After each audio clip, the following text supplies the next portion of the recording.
भगवान श्री राघवेंद्र सरकार बड़े ही सुंदर हैं, जिन्हें देख करके सबका मन मोहित हो जाता है। पुष्प लेकर के गुरुदेव जी के पास में पहुंचे। गुरुदेव जी ने पूजन किया और जिस कार्य के लिए गुरुदेव विश्वामित्र जी श्री राम लक्ष्मण को लेकर के जनकपुर में आए थे, वह कार्य करने का समय बहुत ही समीप में आ गया। सतानंद जी ने गुरुदेव विश्वामित्र जी से कहा कि आपको शिष्यों के साथ महाराज श्री जनक जी ने धनुष यज्ञशाला में बुलाया है। श्री राम लक्ष्मण को लेकर के गुरुदेव जी धनुष यज्ञशाला में पहुंचे, जहां की बहुत ही दिव्य स्थान है, बड़ी दिव्य व्यवस्था है। बड़े बड़े वहां पर राजा आए हुए हैं, अपने अपने सिंहासनों पर आसीन हैं। एक बड़ा ही सुंदर दिव्य मंच बना हुआ है, सबसे ऊंचा मंच है। वहां पर जनक जी महाराज ने संत विश्वामित्र जी को श्री राम लक्ष्मण के साथ उस मंच पर बैठाते हैं और समस्त राजागण बैठे हुए हैं। श्री किशोरी जी आए सखियों के साथ, वो भी अपने स्थान पर आसीन होते हैं। जिसकी जैसी भावना थी, सबने भगवान का वैसे रूप में दर्शन किया। जाकी रही भावना जैसी, प्रभु मूरत तिन देखी तैसी।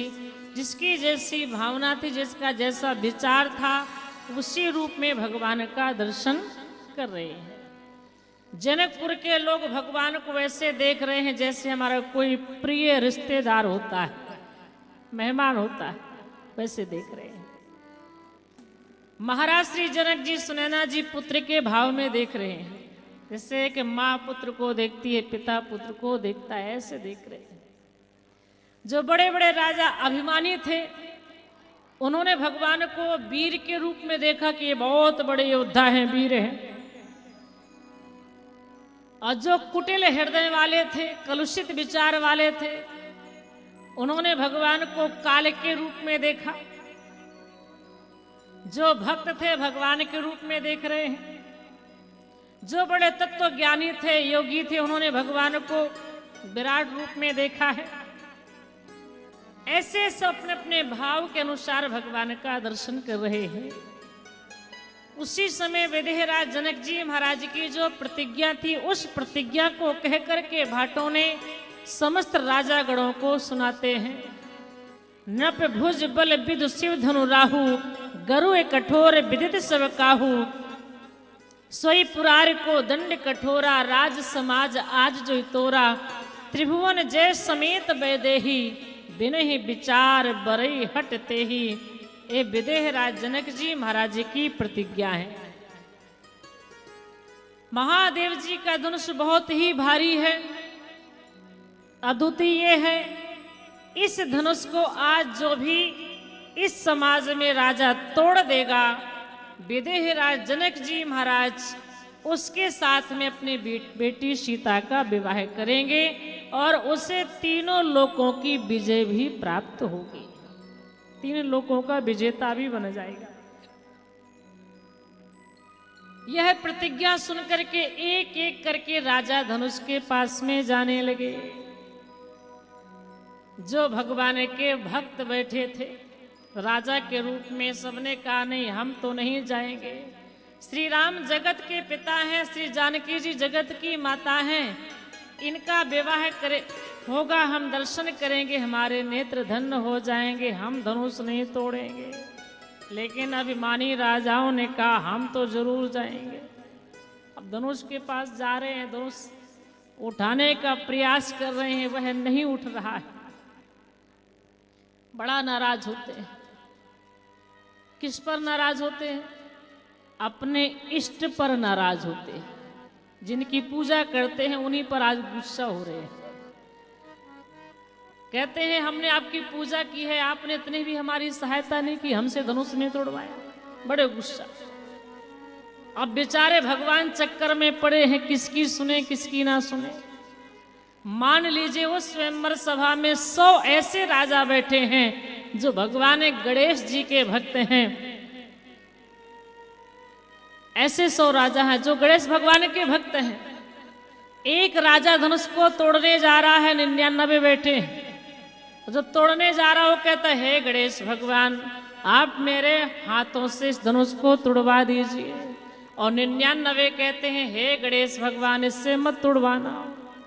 तब गणेश जी किसकी सुने, एक की सुने कि 99 की सुने?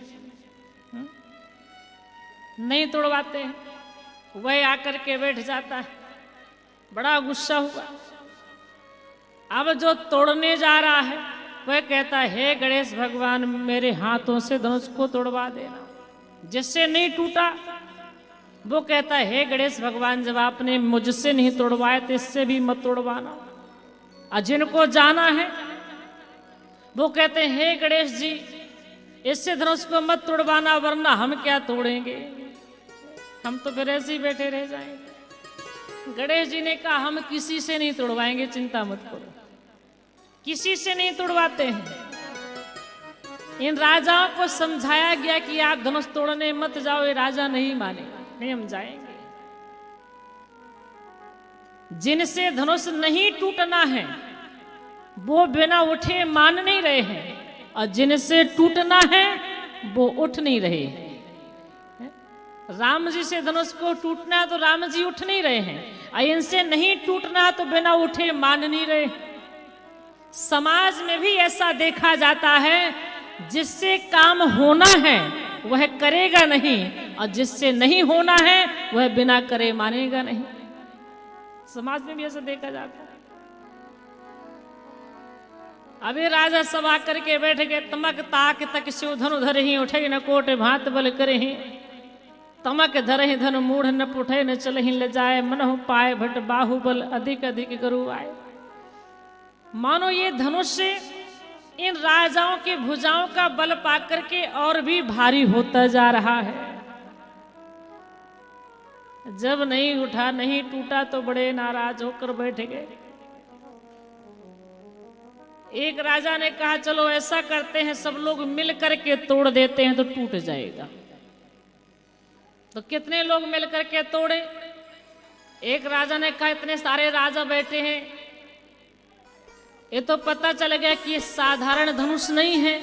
तो ऐसा करते हैं जो 10,000 राजा इकट्ठा मिलकर के तोड़ दें तो टूट जाएगा। 10,000 राजा खड़े हुए। जब चलने लगे 10,000 राजा धनुष के पास में, तो एक ने कहा, थोड़ा रुको बाद में जाना। बोले कि अब कौन सा विचार आ गया? उसने कहा, पहले ये बताओ, हम 10,000 राजा मिलकर के धनुष को तोड़ देंगे तो फिर विवाह किसका होगा? पहले निश्चित कर लो, बाद में चलो। हाँ ये भी बात सही है। 10,000 राजा कहेंगे हमने तोड़ा हम शादी करेंगे, हमने तोड़ा हम शादी करेंगे, तो गड़बड़ हो जाएगा ना। तो उन 10,000 राजाओं ने फिर विचार किया। तो एक राजा ने कहा, पहले धनुष को तोड़ दें मिल करके, और फिर बाद में जब धनुष टूट जाएगा तो 5,000 राजा इस साइड हो जाएंगे, 5,000 राजा इस साइड हो जाएंगे, फिर आपस में लड़ेंगे, युद्ध करेंगे। और लड़ते लड़ते लड़ते लड़ते मरते मरते मरते मरते जो बाद में एक राजा बचेगा उसी का विवाह हो जाएगा। ये जो मूर्ख हैं ये उनका विचार है, ये उनका कहना है। कितने मरेंगे? 9,999 पहले मरे तब का विवाह हो। ये मूर्ख अभिमानी राजा है। 10,000 राजा इकट्ठा चले